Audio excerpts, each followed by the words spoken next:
Good morning सबका। और आज का जो क्लास है, कल का जो क्लास था उसी से रिलेटेड आज का क्लास है। और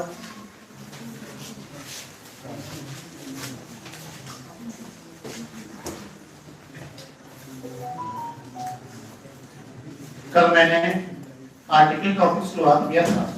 आर्टिकल 3 क्लास का टॉपिक है और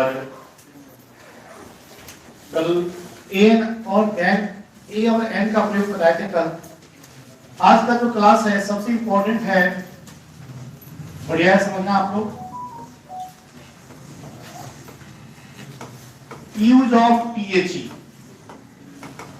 मैं बोल रहा हूं टीएचई, यूज ऑफ टीएचई। और यूज ऑफ टीएचई को हम लोग कभी कभी पढ़ाने के ऊपर थोड़ा एक्स्ट्रा जानकारी दे देते हैं हम लोग को। कभी कभी यूज ऑफ टीएचई को हम लोग द बोलते हैं और कभी क्या बोलते हैं हम लोग डी बोलते हैं। मेरी बात फॉलो कीजिएगा। कभी कभी यूज ऑफ टीएचई को हम लोग द बोलते हैं और कभी डी बोलते हैं। मेरा कट रहा है।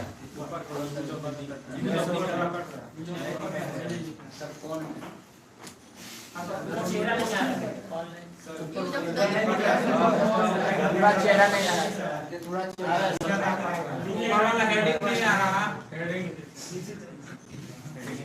अच्छा ठीक है, हम इसे करते हैं। और सबसे पहला चीज, ये क्लास ऑफलाइन प्लस ऑनलाइन है। ये जब टीएचई को द और दी, मेरा चेहरा नहीं भी आएगा तो मेरा आवाज है ना भाई, तो नहीं आ रहा है तो उसको भी व्यवस्था कर देते हैं ताकि आप लोग साथ रहिएगा। और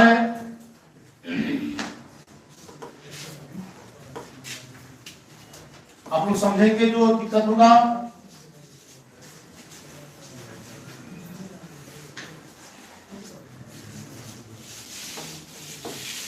यहां दिखाई दे रहा है, ठीक है।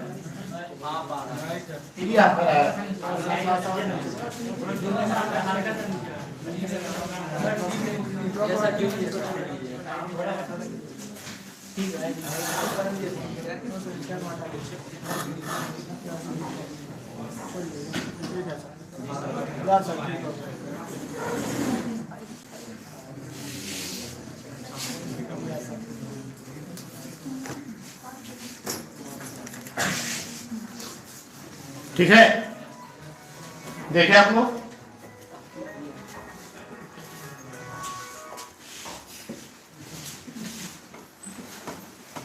यूज ऑफ टीएचई, कभी कभी टीएचई को हम लोग द बोलते हैं और कभी कभी दी बोलते हैं। मैंने ए और एन का पढ़ाया था।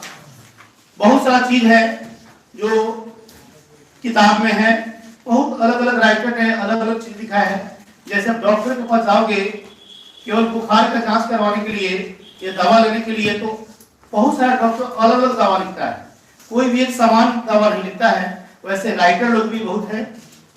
तो सबसे पहला चीज यूज ऑफ टीएचई, इसको द और दी बोलते हैं। कभी इसको द बोलते हैं और कभी दी बोलते हैं। तो सबसे पहले इसका आप बुक में आओ, और बुक का मतलब होता है, हमेशा याद रखिएगा, कुछ किताबों ने इसको सही से किया है और कुछ किताब ने आजादी के पढ़ने वाला बताया है, और वही नियम आज भी हम लोग पढ़ रहे हैं। आप लोग हंसिएगा नहीं, यह खानदानी नियम है। कौन नियम है? खानदानी नियम। तो हम लोग खानदान के लोग पढ़े हैं और यही नियम हम लोग आज भी पढ़ा रहे हैं। और वो खानदानी नियम क्या है, बढ़िया है, समझेंगे आप। वॉवेल वर्ड, वॉवेल वर्ड के पहले टीएचई लगा और कॉन्सोनेंट वर्ड, कॉन्सोनेंट वर्ड के पहले टीएचई लगा। वॉवेल मतलब ए ई आई ओ यू, और कॉन्सोनेंट का मतलब होता है जो वॉवेल के अलावा बचे, उसमें कुछ सेमी वॉवेल भी होते हैं। तो वॉवेल के साथ टीएचई और कॉन्सोनेंट के साथ द। किताब में क्या बताया, ध्यान देना आप लोग। इसको बताता है कौन चीज, दी। कौन सी बताता है जी? और इसको कौन सी बताया जाता है? दी और ये हद तक 100% तो नहीं कह सकते हैं, लेकिन 80% यह सही है, लेकिन 20% कहीं ना कहीं ये गलत हो जाता है। क्यों गलत होता है? एक एग्जांपल मैं क्लियर कर रहा हूं। THE king of Nepal is THE most cruel king of THE world। आप ध्यान दोगे इसमें, यहां पे कॉन्सोनेंट है, यहां पे क्या है, और W को सही वॉवेल बोलते हैं, क्या है? यहाँ वॉवेल है। अगर इसके अनुसार हम पढ़ेंगे, वॉवेल में द, दी और कॉन्सोनेंट में कौन सी? द।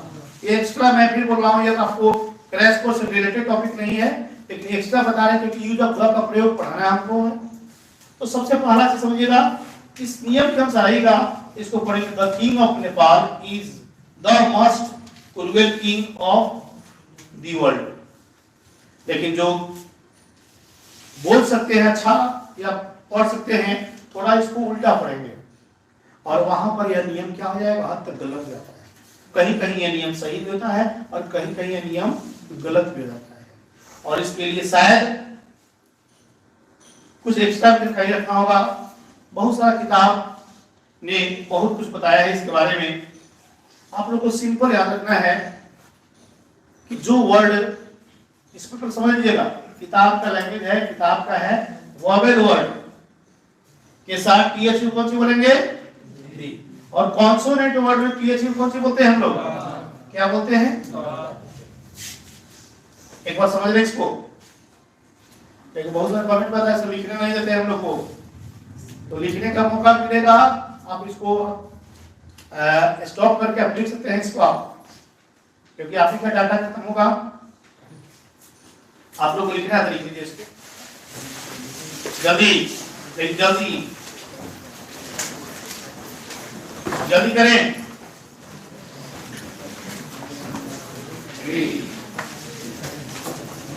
जल्दी, फास्ट, क्योंकि एग्जाम का होने वाला है लास्ट।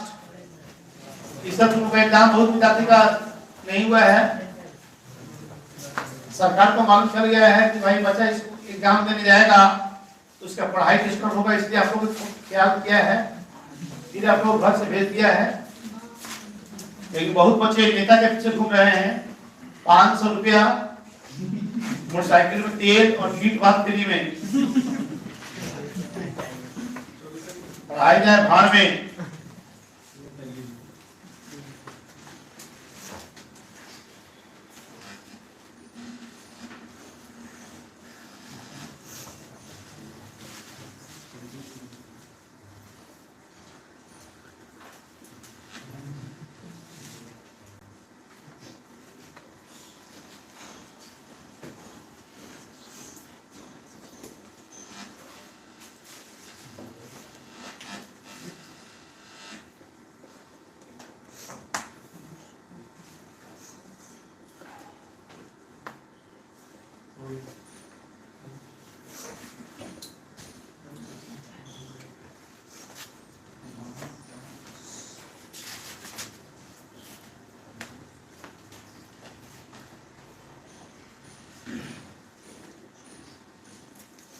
हो गया हो?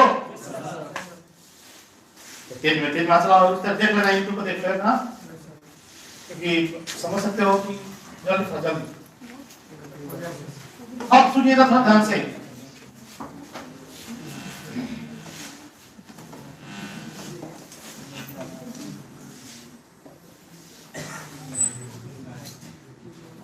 बाबू गौर कीजिएगा। अब इसमें क्या है, एक ट्रिक है जो देखिए, इसमें बहुत सारे विवाद है, फिर रिपीट कर रहा है, समझना आप लोग। बहुत किताबों ने जो राइटर हैं अलग अलग बात बताया है। किसी ने बोला है उच्चारण तेज हो, उच्चारण कम हो, तो अब बहुत सारे किताब पढ़ेंगे तो उसमें कुछ अलग दिया हुआ है, सिंपल याद रखना है इसको हम। उच्चारण, द और दी बोलना उच्चारण का खेल है। उच्चारण मतलब स्पेलिंग। द और दी बोलना है उच्चारण का खेल है। उच्चारण, उच्चारण में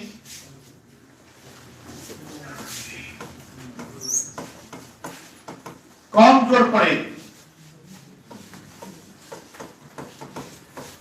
और ज्यादा जोर पड़े,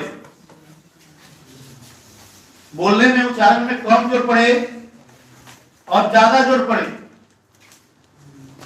कम जोर और ज्यादा जोर क्या आपस में मिलेगा? कम जोर का मतलब होता है ये चेहरे से हम बोले, जैसे कि दांत, जीभ का यूज करते हैं, जीभ का यूज करते हैं टोंग, तो उसमें कम जोर पड़ेगा तो टीएचई को क्या बोलेंगे, और ज्यादा जोर पड़ेगा तो टीएचई को हम क्या बोलेंगे। ध्यान देना। मैं फिर बोल रहा हूं, इस पर बहुत सारा विवाद है। हर किताबों ने अलग अलग बताया इसको, बहुत किताब तो बताया भी नहीं है। किसी ने बताया किसी में द लगाओ, किसी ने बताया दी लगाओ, लेकिन आप सिंपल कंफ्यूज नहीं होंगे। सिंपल कम जोर पड़े, क्या पड़े? कम जोर पड़ेगा। जैसे कोई वर्ड बोल दो, कोई भी वर्ड, किंग, कौन चीज, और ज्यादा जोर पड़े तो ज्यादा जोर पड़ता है तो यहां समझ लेना यहां पर, और कम जोर पड़ेगा तो कौन चीज, कौन चीज, कौन चीज। अब इस पर विवाद है, मैं फिर बोल रहा हूं, इस पर विवाद है। किसी ग्रामर को जानकार वाले ने बताया है यह नियम सही है, किसने बोला यह नियम गलत है, यह नियम गलत है। किसी ने बताया कि नहीं भाई, कम जोर पड़ेगा उसमें दी बोलना और ज्यादा जोर पड़ेगा तो कौन सी बोलना, द बोलना। और इसमें बहुत सारा विवाद है, हर चीज विवाद होता है। आप देखते होंगे हर विभाग में वो चीज देखिएगा तो बढ़ जाता है, जाति में देखिएगा दो धर्म में बढ़ जाता है। तो इस पे आपको फंसना नहीं है, यही नियम है। कम जोर पड़े तो कौन चीज, टीएचई कौन चीज, और ज्यादा जोर पड़े तो कौन चीज। और यह पार्ट है द और दी को इसको उतार दिया।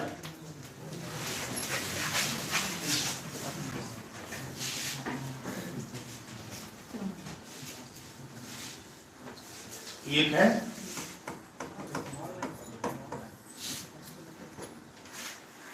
तेज में,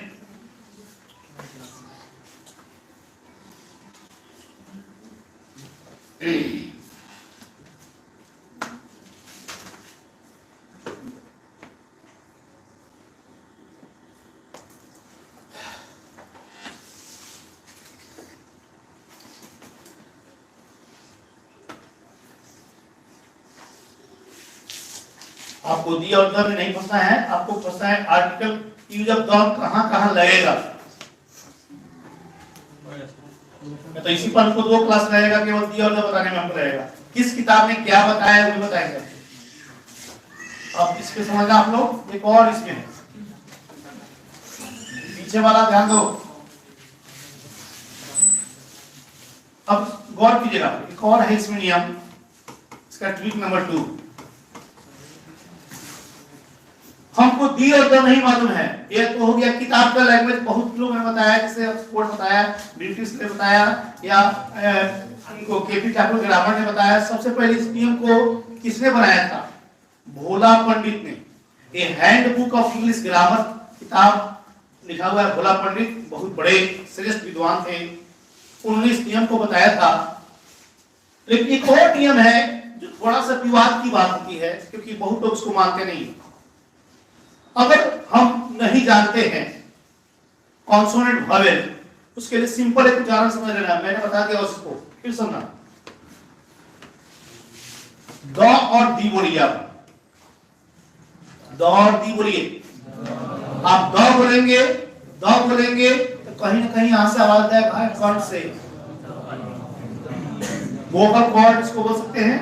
और द दी बोलिएगा तो मुंह से आएगा, द बोलेंगे तो कौन से आएगा, यहां से। कहां से आएगा? कोई भी दुनिया का वर्ड नहीं हो, कुछ भी हो, हमको नहीं मालूम है। वो यह है जो नहीं जानता है उसके लिए। कोई भी दुनिया का वर्ड नहीं हो, हमको नहीं आता है बोलने, तो सिंपल याद रखेंगे, अगर उच्चारण तेज हो, कौन सी, जैसे वर्ल्ड बोल, वर्ल्ड कहाँ से आया? यहाँ से आया। तो आप देखिएगा द बोलिएगा तो कहीं ना कहीं आवाज तेज होगा, तो जो आवाज तेज होगा तो ये पहले वाला नियम मैंने बताया। चलिए, आजकल कई टाइप पर नेट का कनेक्शन कट गया था, तो अब दी और द आप समझ गए। पहले वाला नियम देखेंगे, कोई भी देखेंगे इससे मतलब नहीं है। अब है हमको कहना है इसमें कौन चीज, यूज ऑफ द कपलेट या दी कपलेट। मेरी बात फॉलो कीजिएगा आप लोग सब कोई। यूज ऑफ द का जो प्रयोग है या दी का जो प्रयोग है, इसमें 32 नियम है लगभग। कितना रूल्स है जी? और बच्चा 32 नियम पढ़ेगा, टोटल आर्टिकल को मिला वो 64 नियम होगा, बच्चा कंफ्यूज हो जाएगा वो।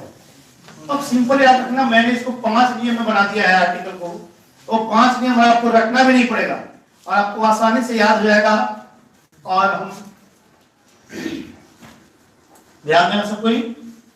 सबसे पहला चीज हम जो बताने जा रहे हैं उस पर ध्यान देना आपको।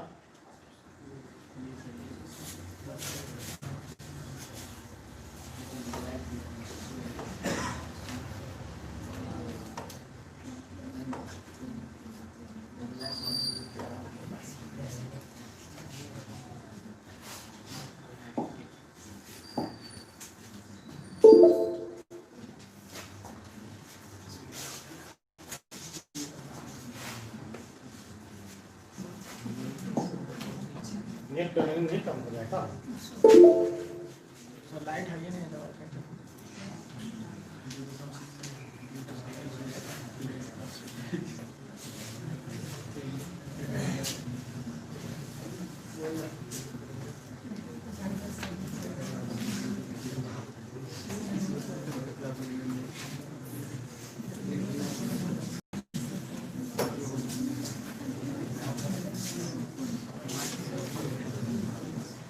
कौन की जाए?